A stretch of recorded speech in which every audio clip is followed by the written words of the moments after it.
Beh, direi che è vitale. Il giovane porta entusiasmo, porta effervescenza a cambiare quelli che sono gli schemi organizzativi e anche un po' cognitivi, no, a cui si è abituati. E quindi direi che è vitale perché in un certo senso il giovane porta proprio, è un po' il motore del cambiamento. Porta novità, porta freschezza, porta molte idee nuove e la sfida poi è saperle accogliere.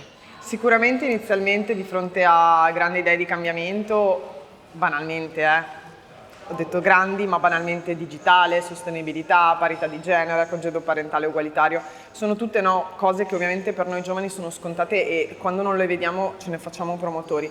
Però banalmente di fronte a queste grandi idee il processo consiste in rifiuto, conflitto, accettazione e accoglimento. E quando arriviamo all'accoglimento ovviamente tutta l'organizzazione cambia e lì nasce il bello di fare impresa.